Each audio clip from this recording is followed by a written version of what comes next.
Okay, so hi everyone, I'm Smithy Q, and I'm here to celebrate. I got two reasons. First reason, most relevant for why you're likely here, it's the 4-year anniversary of when I published my first course, Smithy's Opening Fundamentals. Unbelievable that 4 years have gone by. And then tomorrow, the day after this video is going to be posted, I'll be getting called to the bar. So I'll be officially a lawyer as of that day. So this course is actually funny. I was creating it as I was going through the whole process of starting to apply and go to law school. And now here, I finished law school, I've graduated, done the articling. And so in my mind, this course and my legal career, they're really intertwined. They're closely connected. I'm not sure. It's probably just coincidence, but there we go. So again, I would like to celebrate, and further beyond that, just yay, woohoo, 4 years, is to go a bit deeper. That is, over the last 4 years, I've received wonderful feedback, near unanimous positive feedback. Something like 1,000 people have rated it 4 or 5 stars, and over 20,000 people have gone through it. I think this officially makes me a chess author, which was my goal.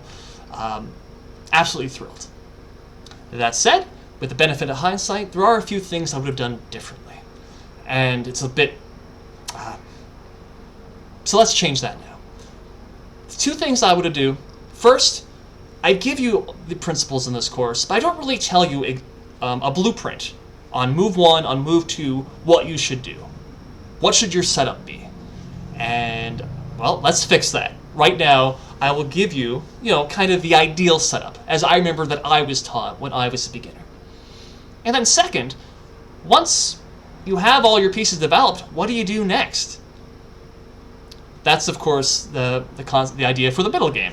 And originally, my idea was to create a whole bunch of courses. I had a tactics course that was about 25% complete. And I had a middle game course that was over 50% complete, until I realized it was terrible.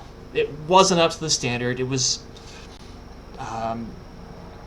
good enough. So I restarted, and then that didn't work, and I restarted. And it turns out, in case you didn't know, writing chess material is really hard. It's not easy.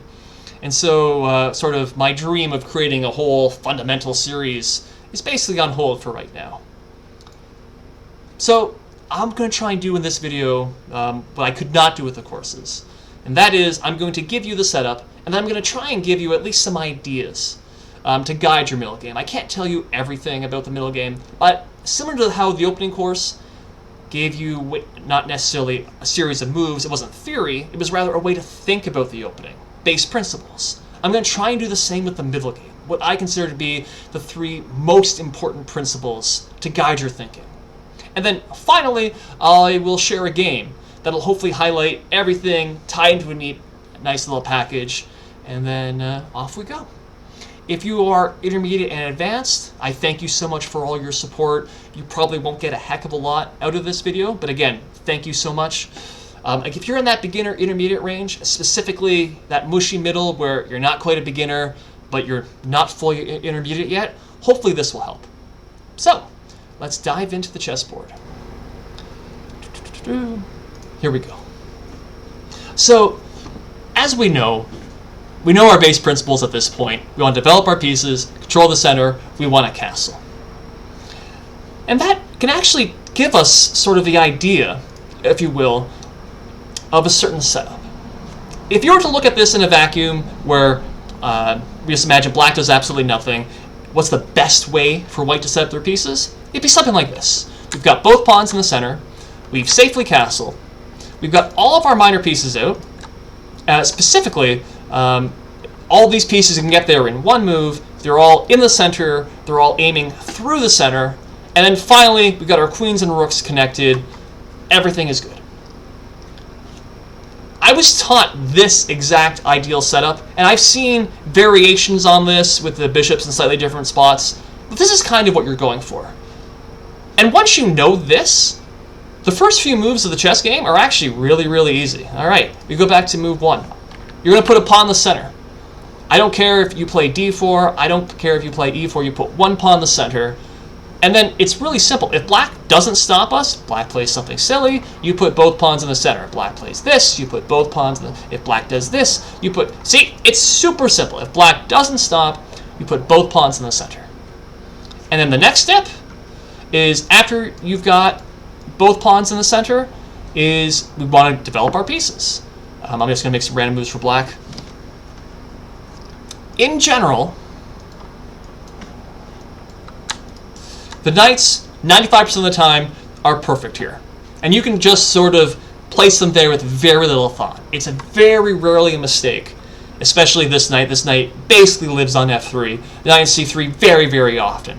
And so you can safely, almost automatically, just place your knights on these squares. Most of the time, it's going to be great.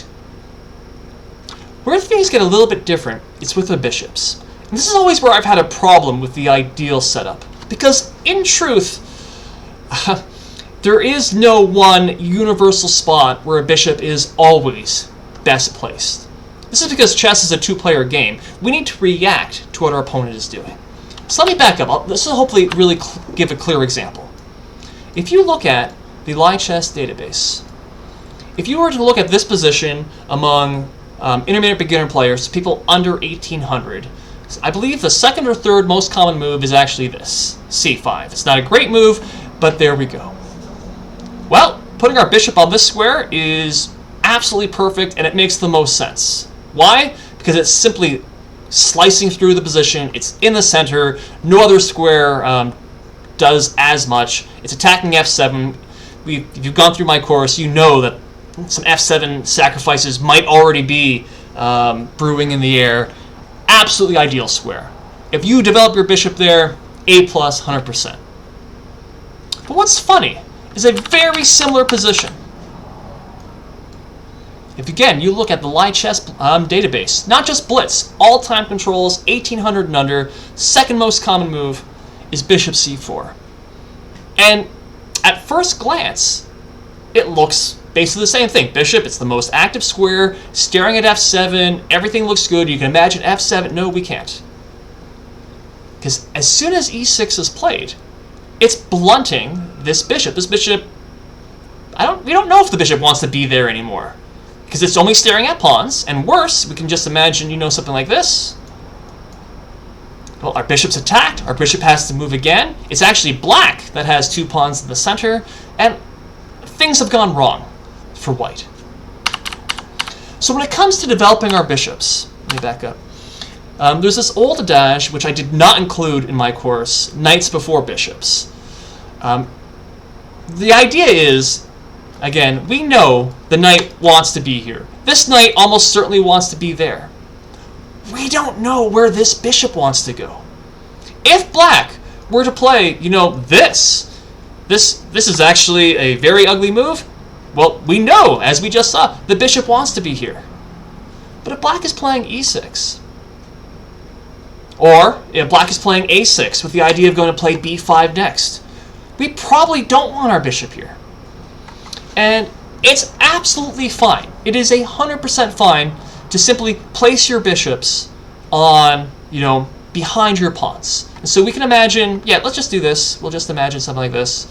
Castle, let's just do this. Here we go, control the center, boom, boom. Putting the bishop behind our pawns where they're safe, where later we can start advancing our pawns. So you can imagine sometime in the future, maybe we'll get our king safe, we'll play f4, e5, open things up, and then our bishops will be really, really happy. It takes a bit more thought, is what I'm saying, to develop your bishops. You have to look at what your opponent is doing, and then try and put your bishops on the best squares. If they're giving you diagonals, you put the bishops on the diagonals. And if they're not, okay, hang the bishop back a little bit, and then use them in the future. The mark of a good player is how well they use the bishops. I believe, I don't remember where I read it. It was a book that basically said summing it up, the difference between sort of an NM, a national master, a FIDE master, and then a grandmaster often comes down to how they handle the two bishops. So just a little tidbit there. Okay, so that there is basically the setup idea. Pawns in the center, knights out, put your bishops in the best squares, castle, then we get the queen and the rooks together. And then that's going to end the opening, and we're going to move into the middle game. So what I would like to do now is discuss 3 principal ideas that cover the middle game. That is, if you were to follow these ideas, you're probably playing the middle game in the right way. And they are the initiative, they are tension, and they are rooks. Specifically, you want to fight for the initiative. Every move you're looking to... I've got to be careful. I don't want to say attack, because when I say attack, or when chess players hear the word attack, they think attacking the king.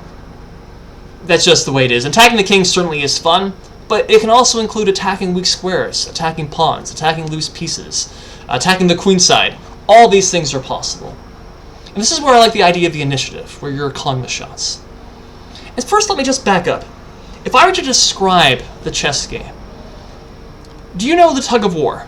This is where there's 2 teams and there's a rope in the middle, and they're pulling, and you're trying to pull the opposing side, onto you. Chess is kind of the exact opposite of that. You can think of it, I suppose, like sumo wrestling, is where there's the 2 athletes, and you're trying to push your opponent out of the ring. That's really what we're trying to do, especially in the middle game, is we're trying to push ourselves forward, because if we can go forward, we are pushing our opponent backwards. And that means our opponent's going backwards, they cannot be the ones attacking, that means we're the ones attacking, which means we're the ones that are going to be breaking through and likely winning. Every, not necessarily move, but every chance that we get to push our opponent backwards is a chance that we want. And specifically, or conversely, allowing our opponent to come forward is what we don't want. We want to be able to keep pushing them back. And the idea of initiative, the idea of tension, and then the role of the rooks to a lesser extent, all deal with this idea of the sumo wrestling view of chess. So I don't have a middle game position. I'm going to, just for ease of reference, I'm going to show a opening position. But these ideas, they're universal. They're still there. Take here. So first off, I want to discuss the idea of the initiative. Or basically, think about that. Every move where it's your turn, you want to think forward, if possible. You don't want to meekly retreat. You don't want to back up. We want to go forward, and we want to attack. We want to push our opponent back. It's black to move here. Black has just been attacked by e5. And we can still use this middle game thinking even here in this position. We want to go forward, we want to attack. So that would tell us that a move like this, moving our knight backwards, is clearly not a good move. White is going to recapture the pawn. White has the center. He's attacking this bishop. He's going to castle next. Black is many moves away from castling. Bishop, absolutely terrible position. Not what we want. Bad news bears. I'm saying we want to attack, we want to move our pieces forward. That's true. You gotta be careful though. This looks like a great square, but after bishop goes to d5, the knight's attacked, and this knight actually has no squares available at all. Black's in huge trouble. But if we use the same idea, we don't necessarily need to think about attacking with this knight. We can think about going forward with our entire army. And that's how you get to the right move, d5, counter-attacking him, this bishop. If the bishop moves, then our knight is going to have a secure square on this square. Now, let's watch what happens. Let's say white is going to be a little bit passive. Instead of trying to attack, let's just say white meekly retreats. All right, black's going to launch forward. White recaptures his pawn. Again, we're not going to meekly retreat our bishop somewhere. No. We're going to attack. We're going to push forward. We're going to challenge our opponent. After we exchange, we've just won 2 bishops. Now look at this. Bishop g4. We finished development. We're attacking. We actually have pressure on d4. White, by playing just a few passive little moves, not really mistakes, is now actually in quite a bit of trouble. How do you defend this pawn? Again, you can't just, like... Well, we can't do that because it's a pin. If you capture with the queen, well, the pawn is lost. This bishop's being attacked. We're potentially threatening just to take this knight, and then the king can't castle anymore. White could be in trouble. Just by playing a couple of passive moves. And look, this also works in reverse. Let's say after here. Bishop goes to b5. Black could play passively. Instead of launching his knight forward, let's say he moves his knight back. Trying to hit this pawn. Well, white can recapture. Again, black plays passively. Well, look at that. Just like we saw with white. When white was playing passively, the center pawn became under pressure. Same thing. How does black defend this pawn? He'd have to do something really ugly, like knight e7. And we can see black is moving all of his pieces multiple times in a row. He's violating those base principles. And now, if we think, how can we attack? How can we cash in? You might think e6. And then after f takes e6, knight g5. Look at this. This knight is pinned. The queen can't move at all. We're threatening knight takes e6 with a queen trap. It's very hard to figure out how to even defend this pawn. And white is doing substantially well here. Why? Because white was thinking about attacking, about moving forward, and black wasn't. And we can imagine instead, after the main line, it runs something like this. Here, something like, here, both sides are moving attack, and it's going to be a game. I don't know the theory of this position at all, but I just thought this kind of shows the idea of attacking, pressing forward, of moving. As once you get into the middle game, when your opponent attacks you, very often, especially among beginners, the first thought is, how do I defend? Wrong. If I could create a whole middle game course, it would have a series of positions where you're being attacked, but where the best move is to do a counterattack or to do an intermezzo, to always think attack first. So that's the principle number one, attack, or the initiative, pressing forward. The concept number two is the idea of tension. Tension can be best explained in a position like this. If you look at this, it's white to move. And this bishop, as you can see, can barely move. The important part we want to think about here, when we talk about tension, is when there is a potential trade involved.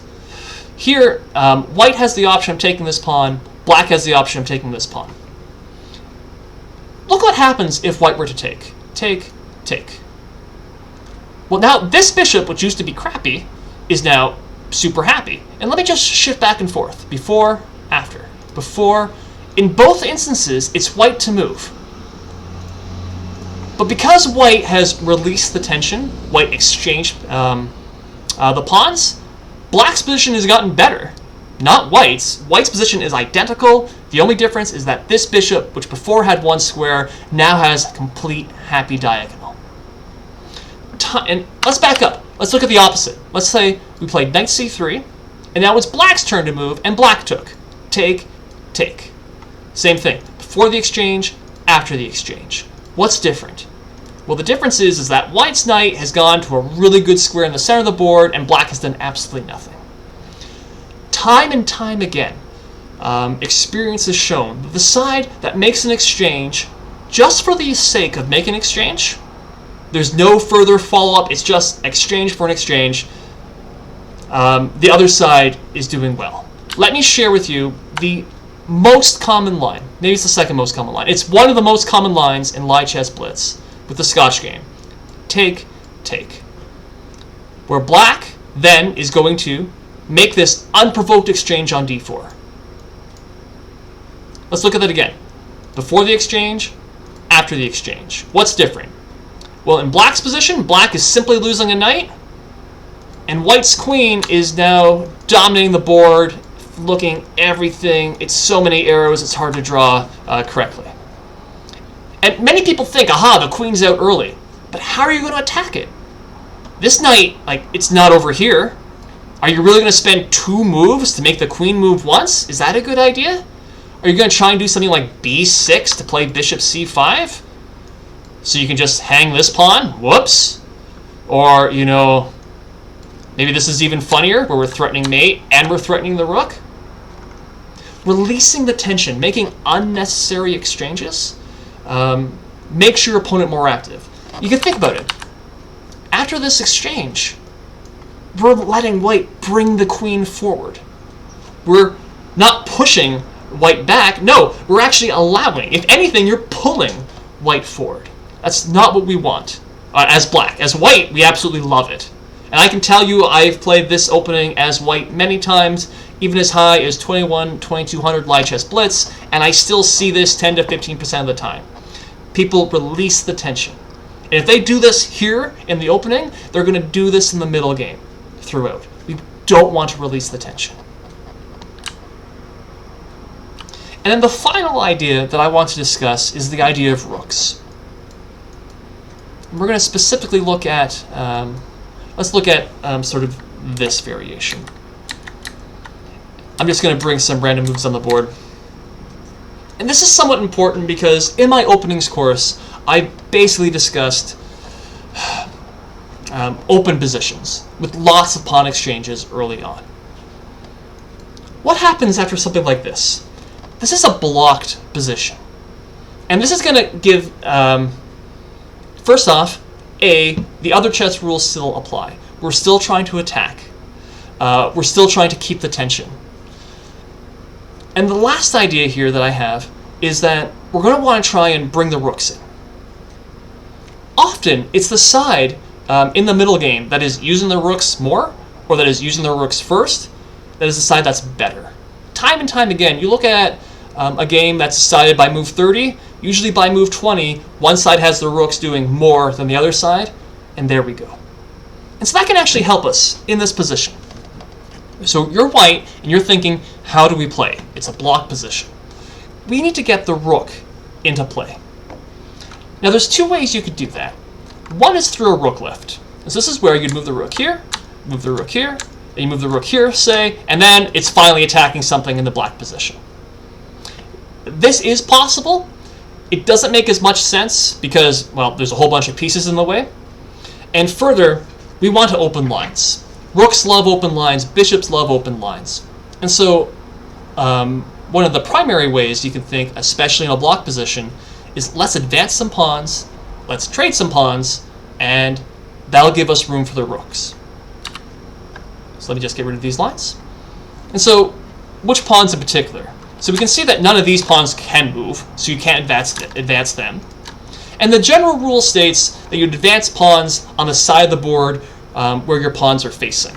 So if you were to imagine this is sort of like an arrow, if you can see that, I guess the camera is this way. I'm trying to match that up. I am not a professional at this.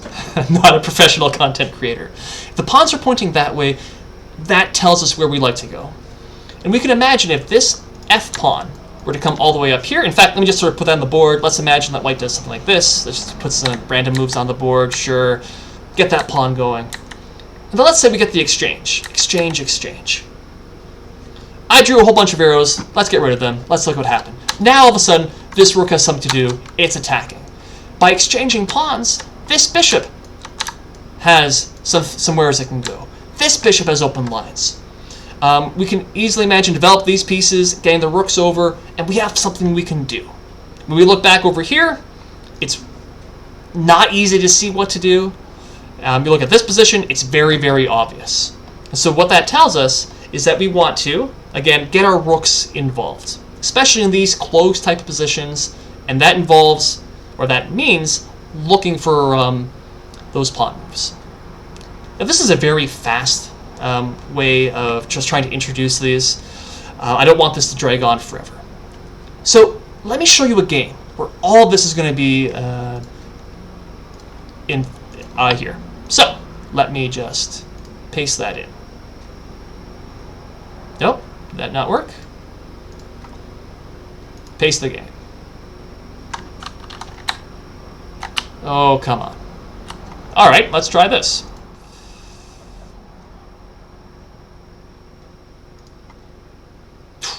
All right. Not a professional. Let me...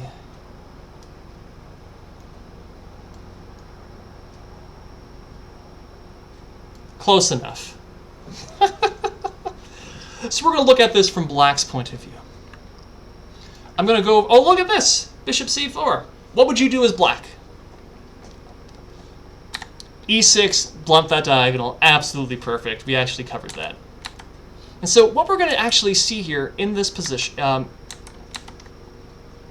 is we're going to be looking at a game in which white does not play super well, certainly in opening, and black is going to take advantage. We can see that immediately after d5. And then, if you remember, I talked about rule number 1. Try not to break the tension. Don't make unnecessary exchanges. White actually does that here. Take, take. And we could see before, this bishop couldn't get out. It was stuck behind its pawn. Well, after the exchange, now the bishop can come all the way out. Interesting. Knight f3. Now here, black makes an interesting decision. It's very possible just to go bishop e7 and then castle. That makes a lot of sense. Instead, black played a really interesting idea. Queen goes to e7 check, and then after the queen blocked, bishop e6. With the idea, bishop g5, castle. I'll just do one more move because there we go.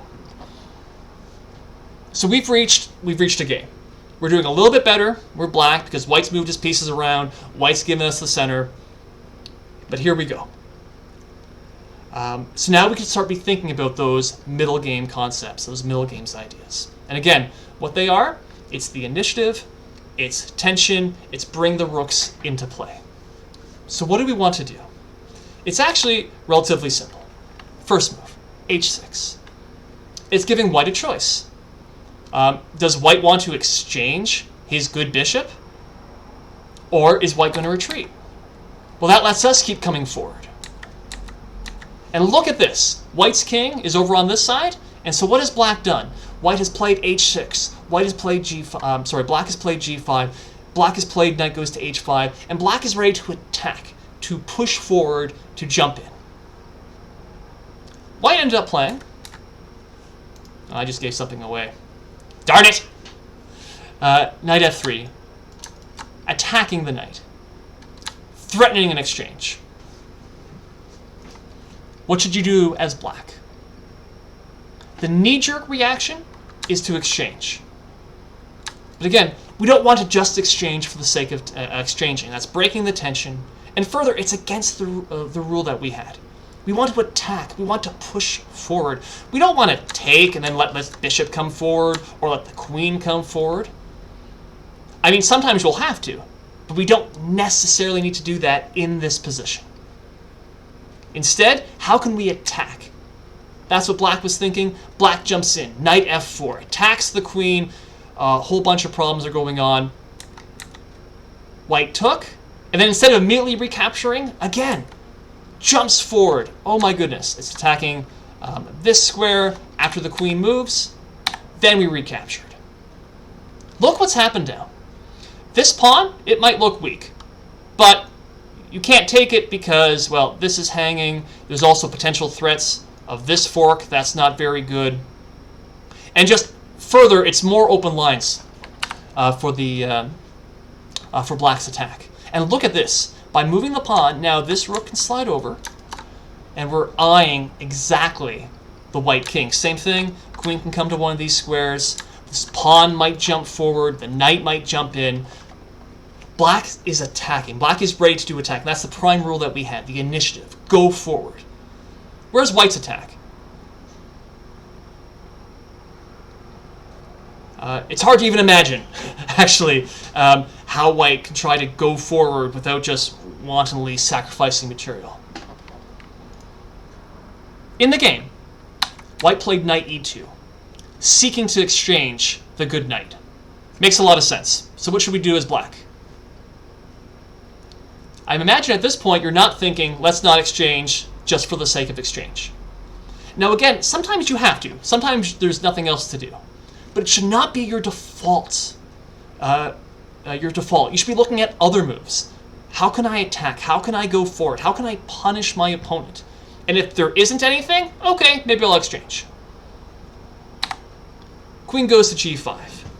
Look at that. First off, attacking the knight, eyeing the king, threatening knight to f3 check, which is absolutely terrible. White took the knight. Do we immediately recapture? Okay, in a bullet game, maybe. But we should at least consider, do we have any other moves, any attacking moves? Sure we do. Rook g8. Threatening mate. What do? White is forced to weaken his position. He ended up playing g3, and only now to recapture. Oh my goodness. So white now has no light squared bishop. Well, doesn't really count. It's way on this side of the board. This bishop is prepared to jump in and just eviscerate these squares. We can see that we got these heavy pieces right here, and we're thinking maybe these pawns can advance, push forward. Again, notice how black's got his heavy pieces, queen and his rook. They're doing something. White, not. They're sitting, they're defenseless. White hasn't done anything at all. White broke the tension by exchanging early in the game.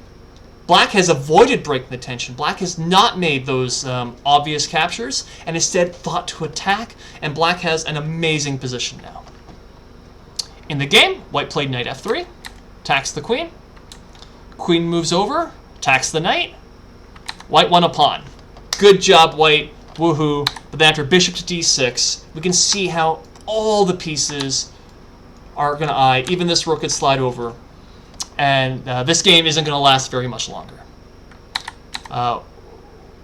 White exchanged one piece, tried to bring his rook over, attacks the pawn. Do we care about this pawn? Should we care about defending the pawn? Or should we think about attacking and going forward? We attack and go forward. Black plays f takes g6, f takes g6, bishop takes g. The idea here, well, that's checkmate, so you can't take the bishop. In the game, white played king to h1, but that meant after take, let's just do one more move, queen g4, we're threatening mate, we're defending the pawn, this bishop is still absolutely crap. Black is up material and attacking, black is winning. Pretty good game from black, eh? Pretty crappy game from white. I can say this because this is my game as white, and black is Stockfish 15. So this is a training game that I played. Not just to create this video, but just something that I was doing. And can you see how this isn't just me saying things off the top of my head? No, the idea of keeping the tension, of attacking as much as possible, and of using the rooks first.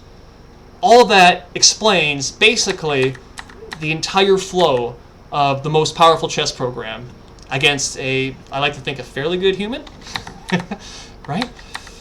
So let's skip to that middle game position. We started attacking, pushing white back. You see that? Push him back. Push him back.